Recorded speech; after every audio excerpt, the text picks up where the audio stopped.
Welcome to Firsts in Fiction, your first stop for learning to write great fiction. I'm your host, Aaron Gansky, author of The Bargain, The Hand of Adonai series, and Firsts in Fiction. And I'm Alton Gansky, up in the middle part of California, and I have written about 40 books. The last two are nonfiction, but 27 or so are novels. That's quite a few books. What are you working on right now? Well, I am glad you asked me that. It's almost like you told me to ask beforehand. Yeah, no, it's in the rundown notes.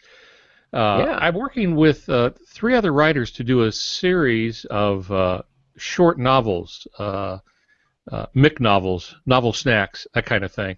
They're novellas, and I'm working with Frank Peretti. He of His Present Darkness and about 20 other books. I'm working with Bill Myers, who the idea originated with, and he's written both for young folks and then, of course, adult supernatural suspense.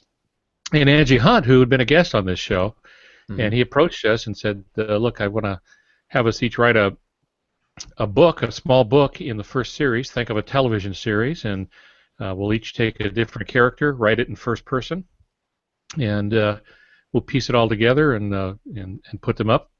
First one's up. Bill Myers wrote the first one. It set the tone. Frank Peretti's will be out, I think, next month, early next month. Angie Hunt's comes out about a month after that. And if I get mine done, mine will be out after that. So, and then we start another set of 4. So far it's been doing very well. People are really enjoying it, and it's one of the most unique ideas I've ever been part of to do something like this. I'm intrigued by the concept, and of course, you guys, between the 4 of you, have, and I don't even know how many books you guys have put together between the 4 of you. So a lot of expertise, a lot of years of writing going into this particular project. I think it's very exciting. I did look for it on Amazon and was having a little bit of trouble finding it. How would you suggest that people find Bill Myers' first installment? And then also, I'm curious about how often do you think these will release? Are we looking at a couple months in between each release, or is this like a year between each release? The goal now, and it will probably work out this way for the first series of 4, is every 4 to 6 weeks, and it's starting to look like it's going to be about just that, about every 4 weeks or so, because they're small books, but one builds on the other. And one of the things that makes it really unique and exciting for me, because I've never been big in chain novels, maybe that ought to be our publishing term for the day. A chain novel is where you have one novel and a bunch of writers, and they each write a different chapter, and at the end you end up with a book. But the problem there is it's hard to get the voice, the tempo, all of those things consistent through a book like this. This skips all of that because we each get our own character. It's all in first person. And so the writing's not supposed to be the same because they're different people. So you're reading Bill, who has a unique style. Angie has a unique style. And Frank Peretti, I got to read the first 4 chapters of his, and probably tomorrow I'll start and read the whole thing. He's just turned that in. But it's just excellent. Spooky. Wow. First part kind of creeped me out, which is something for a guy who's to write supernatural suspense. And so, yeah, it's kind of fun. I don't know of anything else like it other than, as Bill Myers said, a television show. So if you see a series on television, there's different writers for it. And they get together and they chat about things. And so each one will write a different script, but they work from, in Hollywood they call it a Bible, which is just these are the terms they use for each other, and this is how we do this. And so that's really about the closest thing that I can see to it is writing a television series. And you guys are doing these about every 4 to 6 weeks. I'm also curious about the process, specifically a publication. How are you guys? And I guess we should try and keep this as brief as possible since this is not our main topic, but it is really fascinating. And we did do last year. We did an episode on collaborative writing, which was a lot of fun. And it sounds like somewhat what you're doing, though it's not exactly what you're doing. But I'm curious, what does the writing process look like? You write the first draft. Are you guys just serving as each other's editor? Are you guys having somebody outside do that? Do you have a publisher here that's doing this? Or are you guys kind of doing the self-publishing route? How are you working that? It is being published through Bill Meyer's company, which is a media company, does movies and other things. So we're using his as the umbrella for selling these, and so it's we have a common goal, common crisis that's going to span over a number of books. As our team of fairly young people and one middle-aged guy. I was going to be the middle-aged guy, but then I ended up being the young football player. I said, hey, that's typecasting, but they went with it anyway. So each person writes their book from their character's point of view. So we have a young streetwise African-American tattoo artist, and they all end up teaming up together, and these are just people who would not get along. My character goes by Tank, because he's a big football player, big heart, occasionally can heal people, but not always. Yeah, you just don't know if it's going to happen. So he's rather simple in his outlook. He's not stupid. He's simple-minded. He's just kind of a good old boy. Then we have an ex-priest who's become an atheist and travels around the country, telling people why God doesn't exist. And then the fourth person is his assistant, is a young lady, college age, actually just out of college, who sees patterns in everything that other people can't see. So they all have this unique twist, this little kind of gifting, as it were. The tattoo artist, for example, Brenda, sometimes when she puts a tattoo on somebody, she's not quite sure what she's putting on, and she'll see an image, and that will come to pass later. So in a sense, she's a prophet, but the medium of prophecy is tattoo ink on skin. And then there's a fifth one we don't write from that person's point of view. It's a 10-year-old boy who's in a mental institution but gets out from time to time. And he sees angels and stuff. He sees critters. Fascinating. Yeah, there's some really cool stuff there, and I could probably talk about this all night, but I think we probably should progress onward. But I'm excited that you're working on that. Now, I'm sure in the process of writing these books, there might be a little bit of romance here on the pages at some point with your characters going on. That's one of the things we're working on. Will there be a little romance, and what kind? Will it be unrequited love? Some of the things we're going to talk about here. But there will be that kind of romantic tension somewhat in this. But see, we're still developing it. We each came up with our own idea, our own weirdness that we brought to it. So Frank's is really weird. It's about a house that appears and disappears at will, and then it takes people with it. So that's a Frank Peretti kind of weirdness that he brings, and so we each bring our own. We're responsible for that, and the others can kind of chime in and make suggestions. But the biggest problem has been, it's not really a problem, but the biggest challenge has been making sure that we keep the characters on target, that they have the same character arc from book to book to book. So what will happen is somebody will write a book, their portion, and the person third, say Angie's the third book, will write to Frank Peretti and say, okay, we need a little more of this character in there, so it'll set up my book, and so we need a few lines about this. And so he goes back in and he'll insert those kinds of things. It's really an amazing idea. I wish I thought of it, but I'm glad to be part of it. Yeah, I'll settle for that. Very cool. I'm looking forward to Frank Peretti's book so that we can see the house fall in love with maybe a nice little apartment complex. We're going to the romance thing, yeah. Yeah, you did ask me how to find it. If you go to Amazon, look for The Call and Bill Myers, or just go to Bill Myers and look for The Call. Okay. All right. I was looking for, I think the series is called The Harbingers.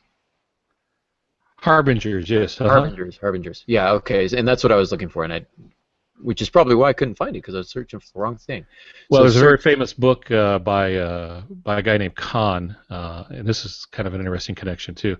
And his has been a New York Times bestseller for a very long time. And his is called The Harbinger. So it was one of those problems. We started off as The Remnants, and then it just went on, and finally we just settled on the plural of The Harbingers. Yeah, so that's really the best thing to do is look them up by the author, and you can pre-order the other books. You can get you can go ahead and buy Frank Peretti's now if you want, and then when it comes out, And you can get it as ebook, and it's also going to be a physical book through CreateSpace and Amazon. Amazon owns CreateSpace, so. Wow, excellent. Yeah, Amazon owns CreateSpace. I think Amazon owns everything that Disney doesn't own. Is that it? So, two types of people in the world: those owned by Pretty Disney and those close, owned yeah. by Amazon. So, excellent. Well, we're talking romance today. We got Valentine's Day just around the corner, and this may surprise some of our listeners, but we're both guys, Pops. We're both men, and so what we bring to the table of our novels in context of love is going to be necessarily different than those than what a woman might bring, than what somebody who's older than us might bring. Our ideas of love do change as we get older, our position in life, our past experiences, etc. And it's really kind of this very broad topic, and there's an entire genre dedicated to romance. But our question tonight, since we don't write romance, is this: how do you write romance in a book that's not a romance? Writing romance without the romance. And how do we go about that? And I think first we might kind of just throw this question about, as you've been talking with your other writers, does the book need a romantic lead? Do we need some sort of romantic tension in every novel? What would you say to that? I would say no, you don't have to, but it is an aspect in many books that readers look for, and it depends. You can have a romantic angle in a horror book. I'm thinking of Stephen King's 11. What day was it? Kennedy was shot. 11/24/63, I think, or 22/63. I think that's what it was. And he, in this horror book, this strange near sci-fi kind of book, has a romantic angle to it. So you can do that in just almost everything, every kind. But I'm not so sure that you have to do that. It can weaken a book if it really doesn't fit the storyline. I think that's what's important, is you've got to know not only your audience, as we talked about a few weeks ago, but you got to know the genre, and you've got to know your book. You have to be intimately familiar with your novel, and what is the thrust of it? Is adding a romantic thread, a romantic tension, is that going to add to your present conflict? Is that going to perhaps highlight an aspect of your character that's been lacking? Or is it simply going to distract? If you find yourself having to push romance into your novel, if it's not developing organically, I would say that might be problematic. I would avoid throwing romance in just for the sake of romance. But if it feels like your character is missing something, and you kind of look back at your project and you go, oh, there's no romance here. There's no affection. There's no love. That might be an aspect of my character I don't really understand. Maybe you can do some brainstorming on that and think of romance as a way of further developing your characters. So again, yeah, like you say, don't force it. It doesn't have to have it, but it can really make things pop. It can really kind of sell a character. So let's say, for the sake, go ahead, Pops. Yeah, well, in fiction, you want characters to be well balanced. I used to draw a triangle, and there's a physical quality, of course, so the reader needs to know the physical qualities of them. Are they damaged somehow? Are they ill? Are they buff and strong and handsome? Are they outcasts? Do they have leprosy? There's a physical side to it. Then there is also an emotional side to it. And so for a well-balanced character, you have to have some emotion in there. Some people have trouble writing emotion.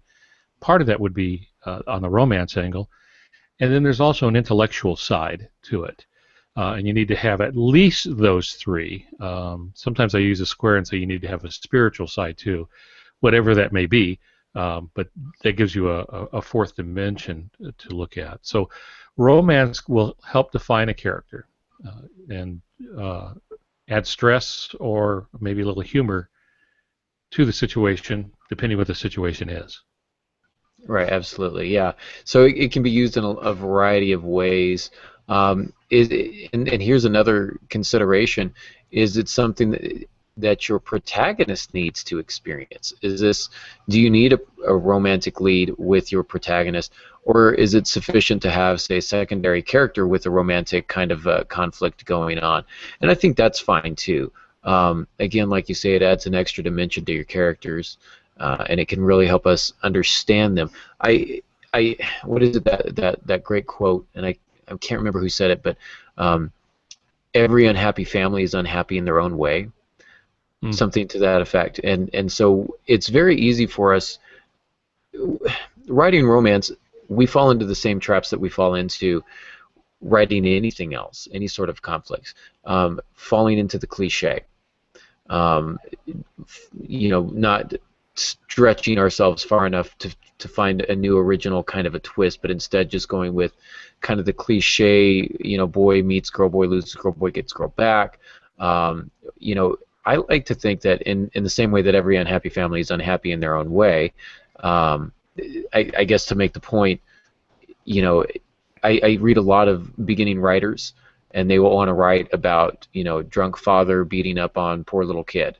I get that a lot, but every one of those drunk fathers acts the same way and says the same thing, and the kids act the same way, and there's no differentiation. And I'm not advocating violence against children or anything, but at some point, um, I'll make this example.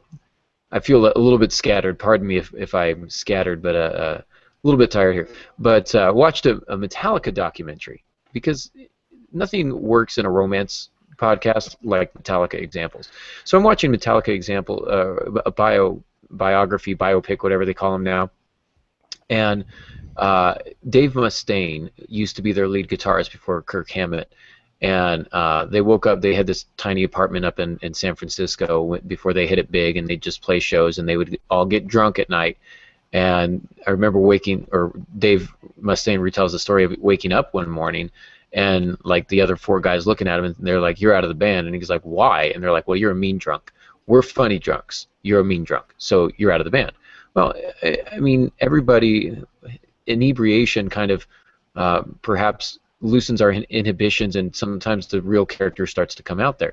I think romance in a lot of ways can have that same type of effect. Everybody loves in a different way. In what unique way does your character love? Or in what unique way do they hide their affection or their love? Or are they completely oblivious to it? Is somebody completely in love with them and they just don't notice it? Like Phineas and Ferb, where Isabella is head over heels in love with Phineas, and he just doesn't know it. So let me see if that's a cartoon, right? Yeah. So from Metallica to a cartoon. Yeah. It's a natural progression. It's a natural progression. I'm surprised I didn't see it myself. Tessa Groot says something interesting here. I want to deal with this. She says, without the romantic thread, I don't think Clive Cussler's Dirk Pitt and Juan Cabrillo character would be as interesting, nor would he have as many female readers. Now, here's what's interesting. If you read his early books, he didn't have romantic connections. What he had were dalliances. He had conquests, is what he had, but there was nothing lasting. Later in the series of Dirk Pitt, and for those not familiar with Clive Cussler, he writes action-adventure stuff. One of my favorite authors. I've read most of his stuff. His fourth book, Raise the Titanic, is what made him famous. That was the breakout book, and then he went on from there. But when I would read those early books, my complaint was that the character Dirk Pitt was hollow. He had a lot of courage. He was really smart. He would go anywhere for his friends, but something was missing, and it was this emotional side, this romantic connection. Well, I forget which book it is now, and I don't know if Tess might remember, but there's a time where he does truly fall in love, and he loses her, and it tears him to pieces. And reading that book, it was the first time I saw Dirk Pitt not as a action-adventure character. I saw him as a person, and I was heartbroken for the guy because he was no longer, the using two automatic weapons, one in each hand and a knife in his teeth kind of guy. He was wounded, crushed, and knew there was nothing in the world he could do to change things. And he did what men typically do. He blamed himself. And at that point, I think the Dirk Pitt character, Clive Cussler's using others now, but the Dirk Pitt character really came to life for me. And I think that was a big move up for him. So there are really plenty of books that don't have a strong romantic portion, and they might hint at it. but most will have some romantic connection one way or the other. You know, you mentioned Dirk Pitt, and I think of the immortal lines that Clive Cussler penned. Was it Dirk took her there on the beach? You Right. know, just some real solid romance that I think any reader can really get behind. But it reminds But me to kind of defend the him, he was still just starting out. Those were some of his really early ones, and his first few books were bought based on the third one. His agent, he tricked the guy to be his agent. That's a whole other story. But in the end, what the agent wanted was the third one, so he went ahead and bought the other two and was able to get them placed.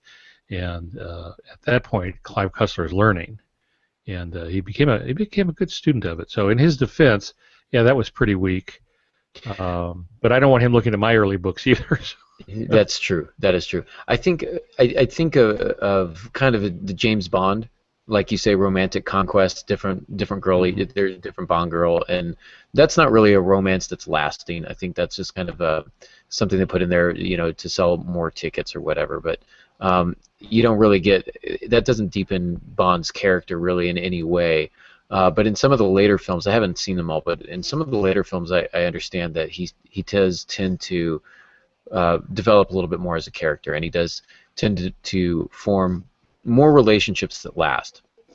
And really, I think that's what we're talking about with romance are relationships that last, or relationships that you want to last. This is the thing with the romantic conquest is that there's no attachment to it.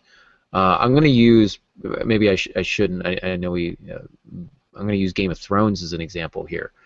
And Game of Thrones has a pretty, I mean, it's got a great reputation in context of the writing of it and the story and the character development. But it is well known for its graphic depictions of violence and sex.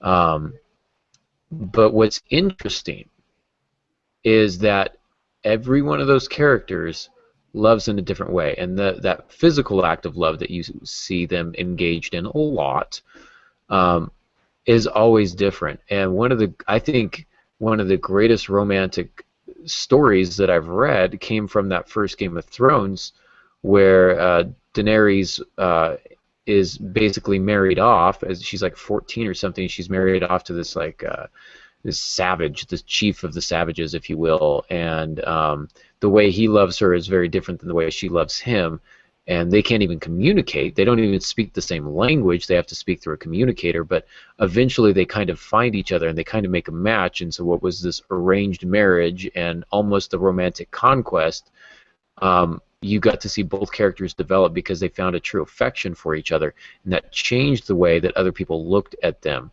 and really set a lot of things in motion for the rest of the series. But I remember reading that, being dramatically affected by it, and there were some scenes of intimacy that were very graphic, but at the same rate, um, definitely told me a lot about those characters, and it was an outward expression of their inner selves. And you don't have to write, when we say romance, we're not saying that you have to write, physical intimacy. You don't have to, if that's not Mhm. something that you're comfortable with, you definitely don't have to put that in there. If you're less shy about that kind of thing and you don't mind writing about it, I'm going to encourage you, make that an outward expression of the inner character. Like it's got to be different. It's got to be revealing in some way, and it's got to match with that particular character. And if it's done well, then it can really kind of help deepen our understanding of character. If it's done poorly, then it lends itself to a lot of criticism, which is not necessarily something you want. Yeah, and you bring up a good point. We're not talking about romance novels. We're talking about just romance and novels in general, not the specific romance book, which has it really, as a genre, has its own set of rules. And in those, romance is essential. It is the storyline, like action is in an action adventure, or the West is in a cowboy book, a western. Just as science is in science fiction and magic is in fantasy, there's certain things that it has to have. We're just talking about in general romance among characters in just books in general, and that can be tricky. And I think one reason it's tricky, Aaron, is it's most of us as writers don't understand the other gender very well, and it's hard for us to write in that voice. I've read many books by women who are trying to show the way a man thinks, and they make the cardinal mistake, and that is assuming that we're complex. We're just really not all that complex. And we just don't think in those terms. And some of the worst that I have seen, even by established writers, is to put a woman's way of thinking in a man's head, because it just does not ring true. In romance, in the books, that's what you want, is that difference highlighted. They're not going to think the same. They work on a man's brain is more severely divided in the hemispheres than a woman's brain, and so the way they access things like emotion is very different than the way a woman does it. Or as my wife likes to say, I'm brain damaged because I got a Y chromosome. She might be right. So to be able to understand that takes some practice and some skill. I know some of my biggest challenges, I'm looking over at my bookshelves, is writing the emotional parts for women. Because I want to write it as though they have a masculine brain, and it doesn't work. I can see it right off the bat. The reverse is also true. Yeah, I I think of my wonderful wife, whom I love dearly, but we'll be driving in the car, and she'll say something like, what are you thinking about? Nothing. And then it'll get real quiet for a while, and we'll be real quiet for a while, and then she starts to get a little bit mad because I'm not talking, and she thinks, well, he's not talking to me because he's mad at me, but he's not going to tell me that he's mad at me. He's just going to be quiet. And so now, why is he mad at me? I haven't done anything wrong. So he has no right to be mad at me. As a matter of fact, I should be mad at him. And she gets herself all worked up. And meanwhile, I'm over here thinking, if the Dolphins trade up in the draft, they might be able to land a wide receiver from Arkansas or Alabama, and that might help our deep threat. And then if we pair them up with, and it has nothing to do with that. So I'm super simplistic, like you say. And there's several examples that we can provide, but basically what you want here, again, this goes into the discussion of point of view, doesn't it? If you're writing in third-person close from a woman's point of view, you need to make sure that you're doing it properly, as and vice versa.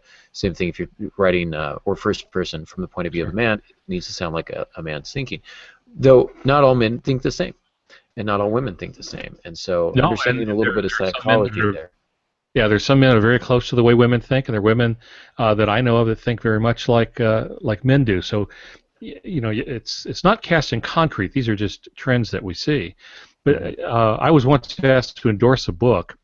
We had a professional woman who's used to being in dangerous situations and now working with her former partner, and they'd had an affair, and their work separated them, and she gave birth to a child, and they're driving down the road, and she's saying, why, oh, why won't he ask me about our newborn baby that he doesn't know we've had? Well, he's not asking because he doesn't know anything about it.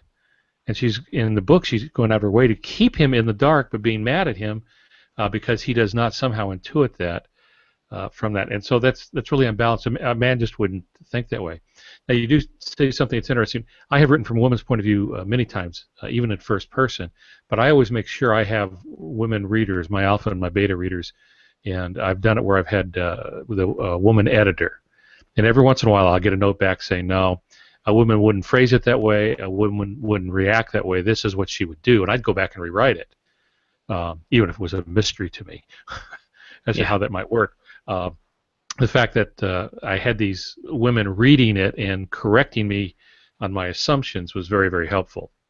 Same thing when women are going to write from a man's point of view. Have some men read it, because they will tell you, oh, no, we don't think that way.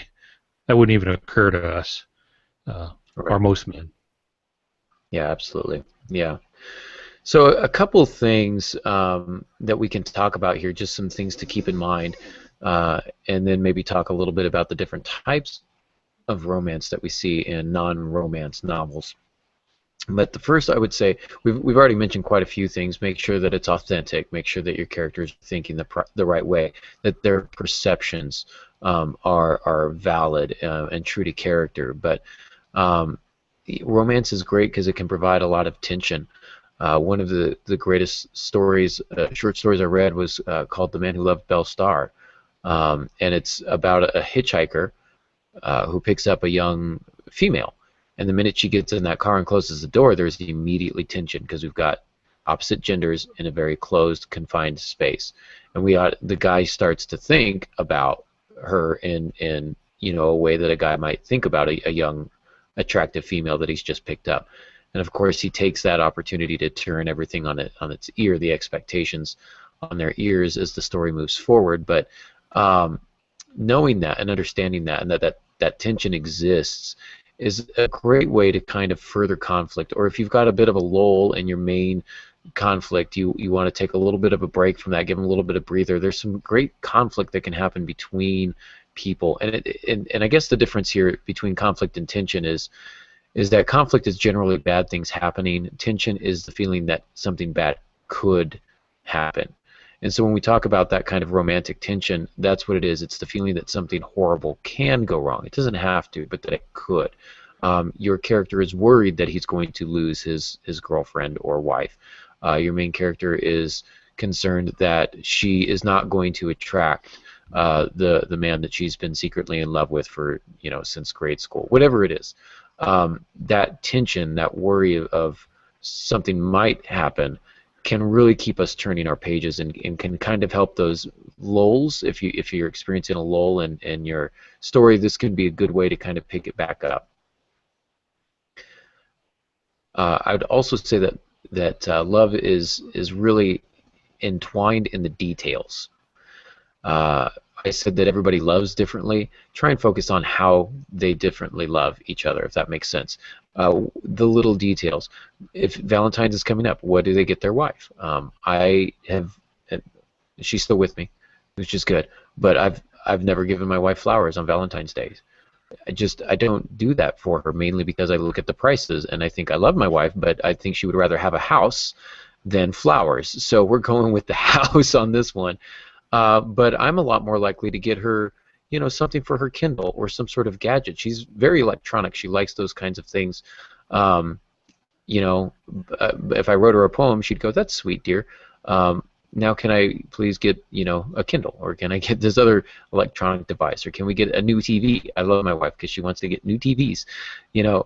Those little details make her unique, and those are the little things that I love. So try and avoid just the normal cliche kind of stuff, chocolates and flowers. Try and think of like unique gifts that they give each other, and how that's special to them. What is the smallest gift that they can give somebody that's going to have the highest emotional payout? So really try and focus on those details. And you have to ask yourself two questions when you're looking at something like that. If you're talking about gifts, what would my character naturally give to somebody? And what would my other character naturally want? You can provide a lot of tension and conflict in that by getting the wrong gift, right? There's a shirt. I don't know why I'm telling you this story, but there's a great little shirt at Target that my wife saw, and she kind of liked it. And I saw it just this afternoon, and I was going to pick it up for her, but the size was extra large. And I knew if I came home with an extra large shirt, I was sleeping on the couch. So she didn't get the shirt because I thought ahead. But not every man is so smart. They might just see, oh, there's a shirt, put it in their basket. Now we've got some tension, right? Like, you think I'm an extra large? We have to talk. Right, so you can provide a lot of tension and conflict in the expectations that characters have, and missed expectations, turning those expectations on their ears. So there's a lot that you can do with that, trying to keep that tension alive, and that stems really from the details.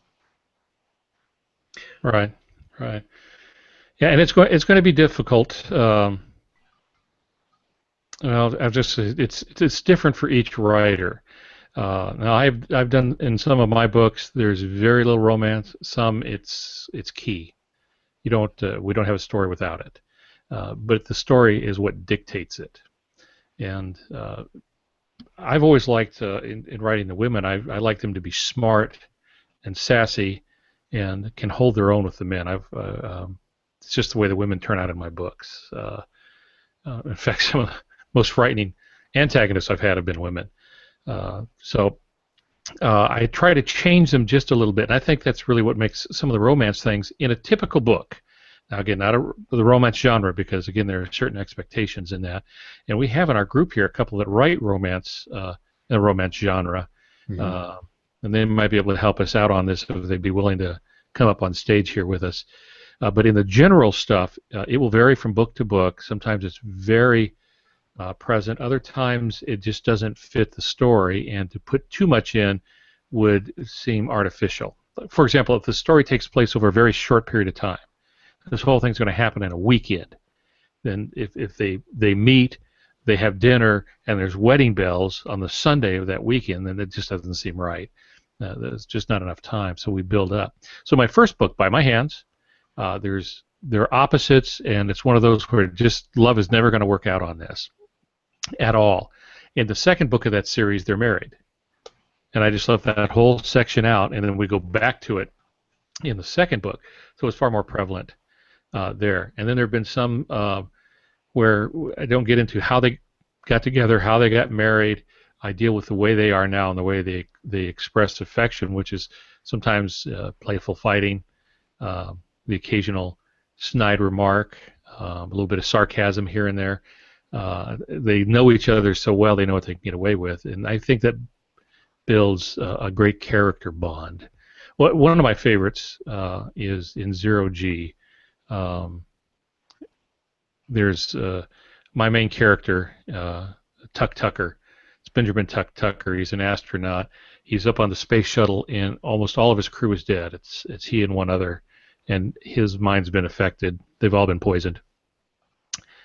But he gets well enough that he can have a radio conversation, and NASA brings in his wife and kids. And so from 250 miles above the Earth, they chat over an open line to each other. And it's one of the most heartrending things that I've ever written. I used to read it at writers' conferences to show the point, and I've gotten to where I can't do it anymore. I'm getting old and emotional with that. But the way he tells her it's going to be all right, he doesn't say it's going to be all right because he knows it probably won't be. He's going to die. And so this is the last chance to talk to his wife and his kids. And he can't even do it privately with that. And so his way of telling her that it's going to be all right was that he wanted her to go out and buy those pork chops that he likes, because he wants to have a nice barbecue when he gets home, and that's his way of saying I'm going to make it one way or the other. Well, of course, she picks up on that, and then everybody gets all teary-eyed. So it can be very emotional for the writer too. And again, you've heard me say this before: if it doesn't make you cry, it won't make your reader cry. If it doesn't make you laugh, it won't make your readers laugh. So you have to feel the emotion as well. What I like about that, though, is, again, going back to the idea of the details. He's got a specific food that he's requesting, and that's a thing between him and his wife. So that's a specific kind of love. That's a detail there that's going to enrich, and it's going to make that scene feel a lot more genuine, rather than going with the expected cliche of, it's going to be fine, I'm going to be fine, tell the kids I love her, love them, whatever. Trying to avoid that and find those simple but powerful details really kind of makes things come alive. And what I like about that is, I think one of the reasons that scene is particularly powerful is because it's not overwritten. You don't have the melodrama of millions of tears streaming down their cheeks like rain, and all of this kind of stuff where we get this sort of hyperbole to where the words are doing all the feeling and the reader doesn't get to experience it themselves. I'm a big believer in less is more, and subtlety, and allowing the reader to invest the emotion on their own, and just having the language hint at something, point to a specific emotion, and letting the reader kind of fill in those gaps, because they will. They naturally have to. It's kind of it's just natural when you're reading to fill in those gaps that way. And so that kind of specific detail and avoiding the melodrama, I think, really kind of helps that romance pop. And it's interesting you're talking about husband and a wife, because normally when we say romance, we think of the pursuit, right? We think of the, before they're married, how they get together, how their relationship is going to work, the beginnings of the relationship. But romance is not just the beginning of the relationship. Um, Guys tend to think it is. Once we're married, then I got what I needed, and we're good. So it's just going to be this way for the rest of our lives. Whereas women tend to think, romance has to continue. You still have to show me that you want me. Romance doesn't die with the wedding ring. You know what I'm saying? So when we talk about romance in our novels, it doesn't have to be the pursuit of love. It can be the maintenance of love, or it can be the restoration of a relationship. So love can take several different forms, several different, I guess, forms. I just said that twice. That is not always what you expect, and finding that it can really kind of add something to your text. Pops, you had some other examples here from some of your writing on different things that you did to kind of make the relationships work in your novels. Yeah, in those books where romance is going to be part of the story, there's several categories that come to mind. I was just kind of looking through my books when I was getting ready for this show tonight. And one is, and I've seen this in other books too, is the impossible love. The reader's reading along and you see these two people and you say, ain't no way this is going to work out. They're just too different. They're too far afield. They have conflicting goals. They don't really like each other. But somehow in the course of the story, something changes. And especially if the romance angle is strong and it's important for them to get together, love finds a way. Not Jurassic Park, where nature finds a way to fight back. Love will find a way with the impossible love. Another is a forbidden love, and that's where the outside forces are keeping two people from coming together. So it could be young love, like we heard a lot about in the 50s and early 60s, and the music, where everything's working against them, or they're one's in poverty and the other's not. They're different parts of the world. Even Billy Joel's Uptown Girl. They're just very different people, yet there's going to be some love there. So impossible love, forbidden love, and then the unexpected encounter, the unexpected love that comes about. No one's looking for it. Neither one of them wants it, but nonetheless, against their will even at times, they're drawn together. That doesn't always mean that they get together, but they can be drawn together. And that is one of the things I want to say. They don't always have to get together. Not in just regular fiction. Sometimes it's just left open. Yeah, if you're writing a romance, they should get together. Let's clarify that. But like you say, if it's not a romance, there's no hard and fast rule that says that they have to get together. You're talking about the forbidden love. This is kind of the Romeo and Juliet, right? Montagues, Capulets, vampires, humans. That was a Twilight reference there. But the unexpected love, one of my favorite shows. My wife and I really enjoyed watching old reruns of this when we were first married. But Mad About You, and that first episode where she's going this direction and he's going this direction, and their lives are completely. They've never met each other, but you can just tell things in their lives have been orchestrated so that at that precise moment, as they're walking past each other on the street, they just stop and look at each other and they go, "Yes." And then, of course, from there they end up getting married, and you've got the entire series, which is fantastic. Great comedy. Their relationship is very unique and interesting. Really enjoyed watching that and seeing kind of how that relationship developed, etc., and how this kind of unexpected love played out. So it can be pretty powerful. Again, you don't want to make it too coincidental. You don't want to, just Deus ex machina. You don't want that, but sometimes it's really rewarding as a reader to see that the author has orchestrated things in such a way over the course of a novel or a series of novels to where two people end up together that you never anticipated ending up together. There's a lot of, I think, satisfaction in that, especially if you can pull it off to where two people end up together that the readers didn't want to end up together, and yet they're somehow satisfied by that at the end. And at the end they go, okay, that makes sense. I see why these two ended up together, even though it didn't seem like the natural fit right away. It can be pretty powerful as a reader. Yeah. Another is the lost love. I've done this several times. A lost love could be someone has lost their spouse. So in my books with Maddie Glenn, The Incumbent, for example, there is in the first book initially a love story, but it's with her husband who had been murdered, and the way she thinks of him, remembers him, and the effects it has on her life. So that is a romance story, even though he's not present. And we did a couple other books in that same series, and I bring in another individual where there seems to be some romance going on, but they don't get together in the second book.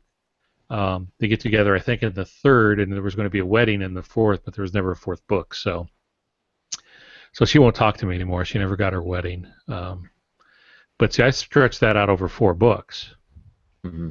So, Yeah. sometimes the lost love, and in this case it evolved into a new love, but the remembering of someone lost and how that changes. Yeah, and James Bond was mentioned earlier. I believe one of the storylines is that he was married and lost his wife.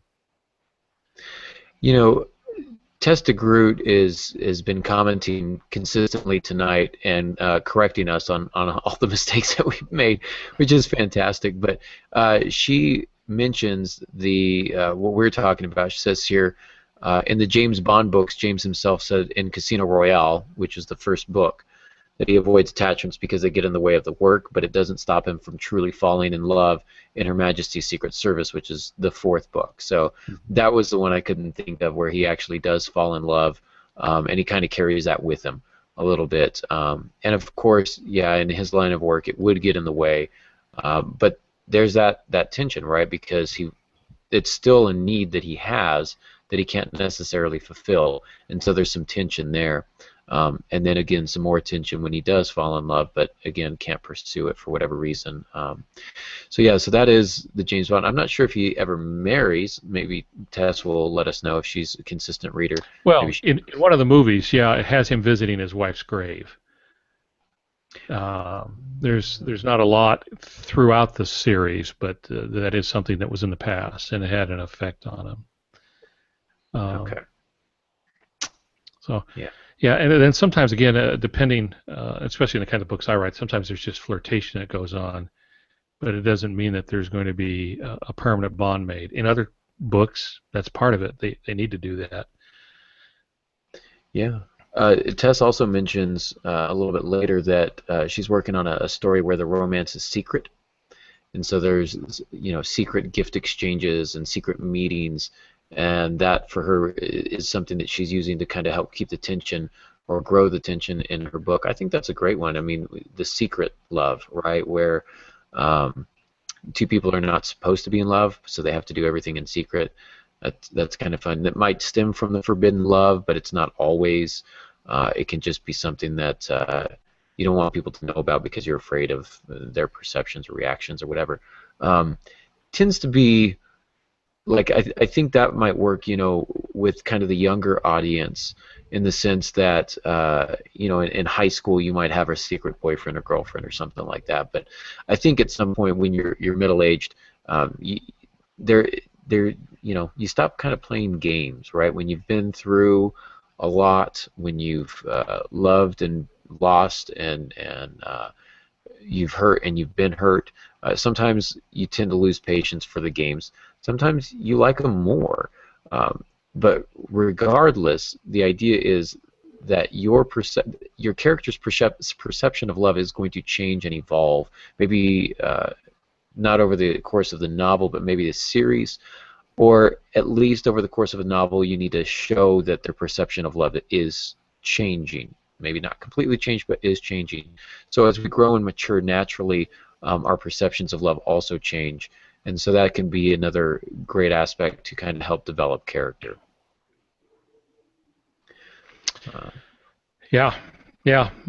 Some good stuff there.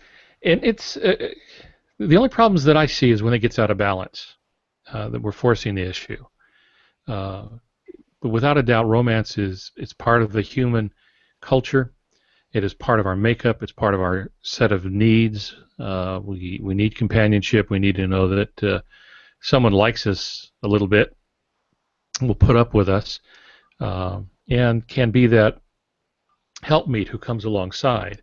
But that doesn't mean they always have to have a problem through it. Now, in most romance books, it's romance writers that are watching live can help us out on that. But often the old Hollywood, the boy gets girl, boy loses girl, boy gets girl back. The three parts, because it's three acts for most of them, so that became very formulaic, and you could watch the movie and say 25% in, he's gonna lose the girl, and halfway through is gonna get the girl. No, he's gonna win the girl. Excuse me, gonna get the girl 25% of the way through. About halfway through, we'll lose the girl. About three-quarters of the way through, we'll somehow get the girl back and deal with whatever it is they're having to deal with.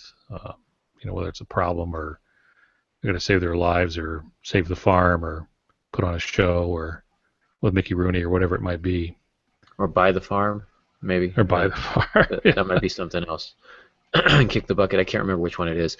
In the bargain, I do have the romance there is between the protagonist and his wife, of course, dying of cancer, and their relationship is. There's been a lot of stuff that's gone on in their marriage that they haven't necessarily dealt with, and now that they're faced with this impending, the very real possibility of death, they're having to handle some stuff, and she's, of course, he doesn't want to deal with it. He doesn't want to talk about it. He doesn't want to think about it, and she has to keep pushing and pushing him, and it becomes a strain on the relationship.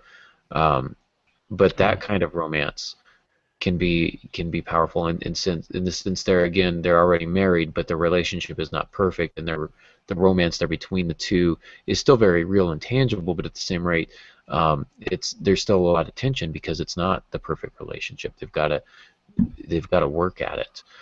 So lots of different ways to do that. Testa Group says it's in Her Majesty's Secret Service. He falls in love and does marry Tracy, and then they kill her in the final chapter, which seems kind of rude. It is rude when you do that, but it does leave a very strong emotional impact. And of course, when we go back to the Clive Cussler one, where a similar thing happens with that. I would also suggest that in the writing of romance in some of the books, that it is okay to show a husband-wife love that isn't damaged.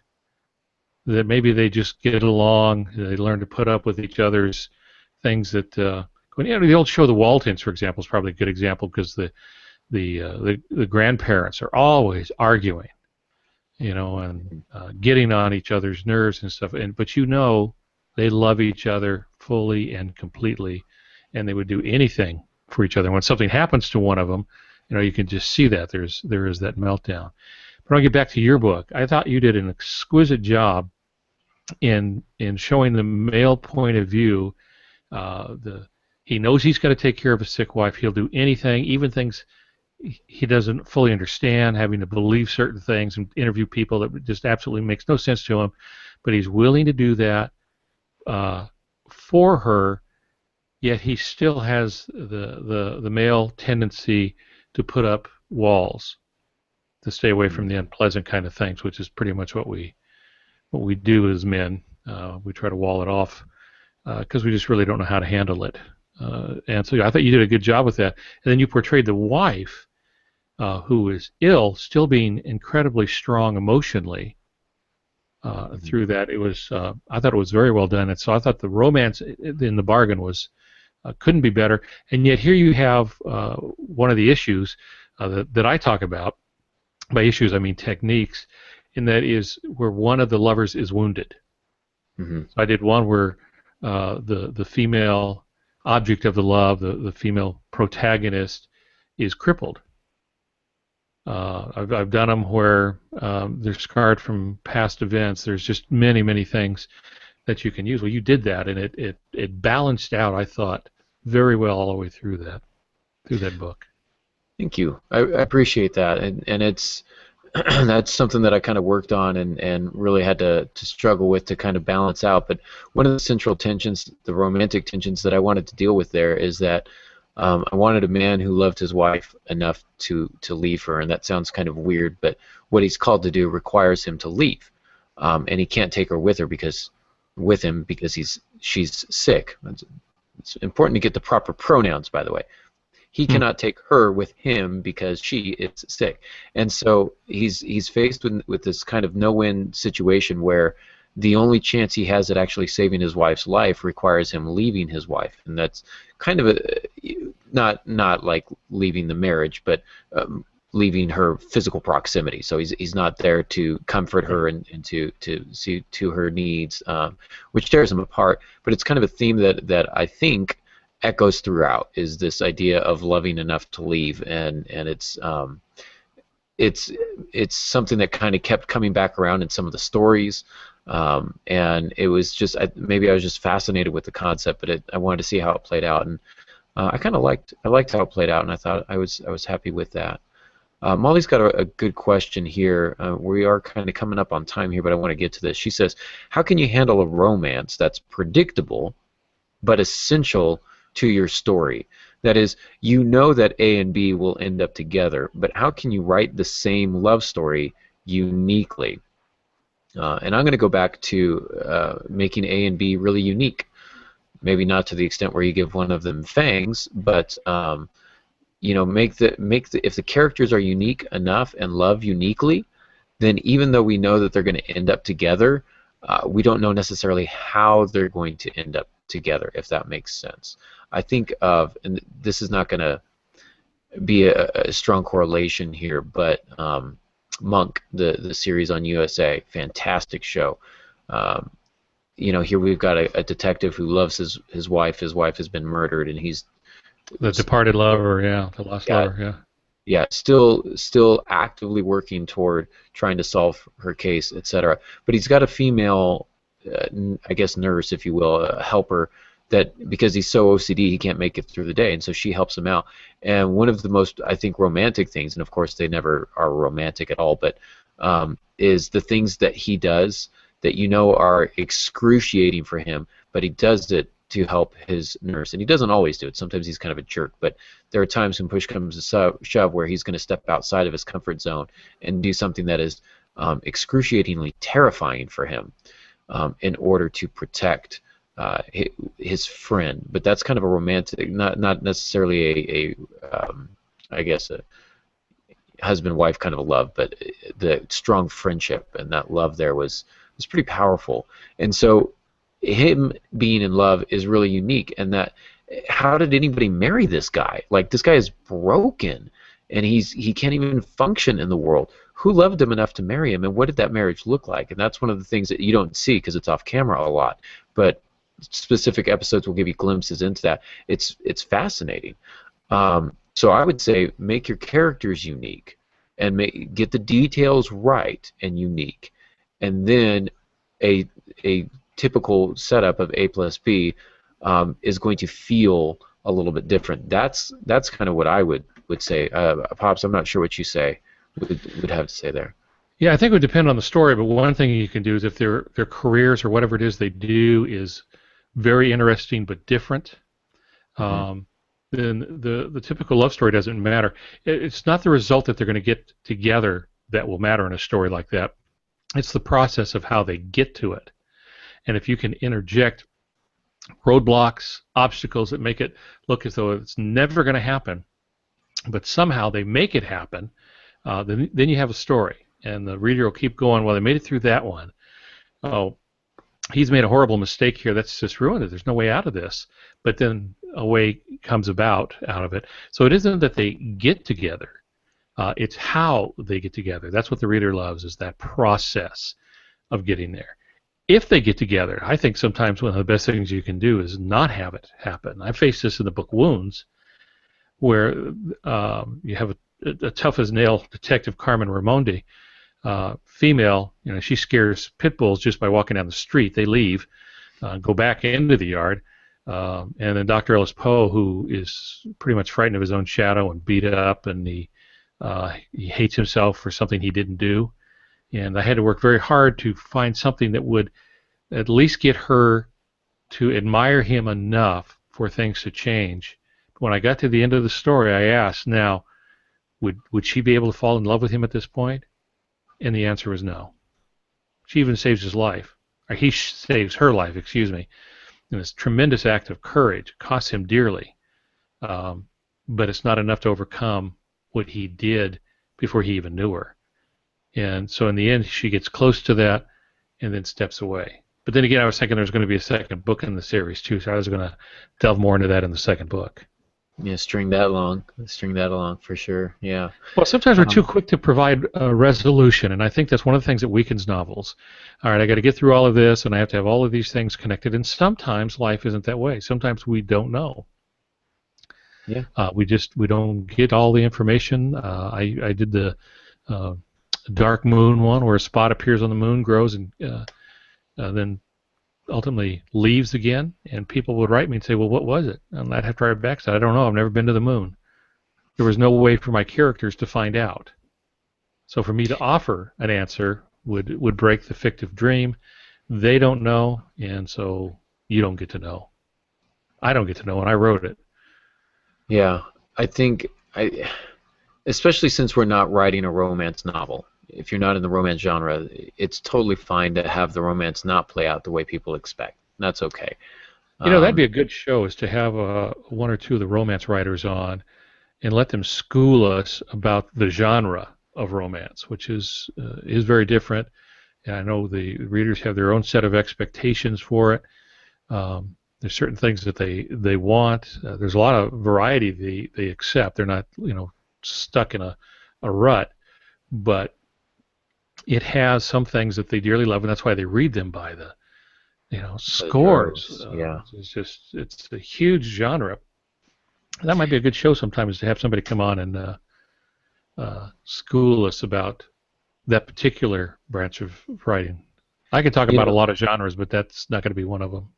I have written a romance, I guess specifically co-written a romance with Cindy Sproles, who's been on a couple times, and she's schooled me on the genre, and I had to make some concessions here and there, but I was very obstinate when we wrote this that I didn't want this to be a traditional style romance, and so it did take turns that I don't think a lot of typical romance novels do. But one of the things that I'm keenly interested in, and this is the last bit of advice that I'm going to give, a challenge to you, writers, when you're contemplating romances. The thing with the romance, especially with two people who love each other, is that they've got an intimate familiarity with each other. And intimacy, you can define intimacy as having all the tools to destroy someone and not doing it. And so there's a specific vulnerability when you have two people who are in love, um, and that's why we hurt so deeply. Is when we are in love to a certain extent. It's very easy for that person to crush us because we have that vulnerability with them. So challenge yourself. Think not only what can my character do that's going to to excite the other one, to make them love them more, to affirm them, etc. But what are the weapons of love, and what are the worst things that your characters have said to each other? And avoid the typical "I hate you" because that's a little bit too easy. Instead, think about what it is. I'll give this example from The Hand of Adonai. It's not a romantic kind of a thing, but there's an intimacy within a family. And I have one of my characters say to her mother, and they're having a bit of a disagreement at the table, and the teenage daughter looks at her mom and says, "No wonder Dad left you." And she gets up and she leaves. And it's just that kind of a hits you in the pit of the stomach. There's nothing else that you can say. What else do you say to something like that? And obviously this is not going to endear the reader to your character, but it's going to help your reader understand the character. And now they've got something else that they've got to overcome. So they don't have to use these weapons of war for destruction, but having that intimate knowledge of each other and having that vulnerability and opening up and giving somebody those weapons, telling them your deepest, darkest fears and trusting them with that is a terrifying thing. And there's that trust that is so keen in a relationship. And so romance, I think, a lot of times stems from that trust and that vulnerability. And a lot of times romance fails because one person is not open with the other. They lack the ability to be vulnerable in that way, to make themselves vulnerable. They will not turn over the weapons of their destruction. And that can cause a lot of problems. So that's something else to kind of consider. is not just how is my character going to be the romantic hero, but in what ways could my character become the romantic villain. Might help you kind of understand your characters in a new light. Pops, do you have anything else to add before we start signing off here? No, I think that's it. We've gone past our time, and we even started on time. So It's um, crazy. yeah, it was just the universe is upset now. So Yeah, right. So maybe we'll run long and just try and balance everything out. Start late. So, um, okay. So excellent. So, Pops, how can they get a hold of you?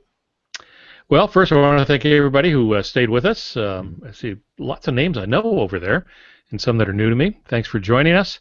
You can reach me through altongansky.com, and that really just bridges to the Blue Ridge Mountain Christian Writers Conference that I direct, and you can see not only this show, but you can see Writers Talk over there as well as other things. We're getting it a little more active now, and you can read a little bit about the new book, The Call, in the series, The Harbingers. Yeah.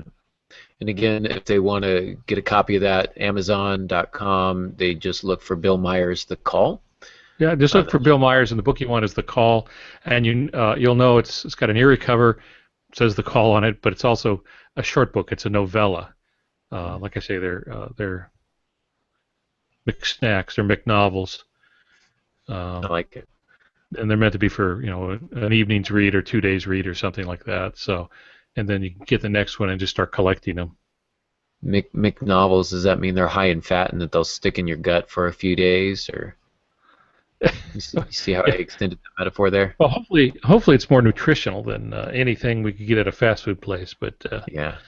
nonetheless, it's getting some pretty good reviews, and it took off like a shot initially. So some good stuff. We'll just see where it goes. It's kind of unique, nice experiment. Absolutely. Excellent. And as always, you guys can find me on aarongansky.com. Check out my blog there. You can find me on all the social medias. I check Facebook a lot more often than the others, but you can, if you call me out on Twitter, I'll usually tweet you back. I appreciate everybody listening and commenting.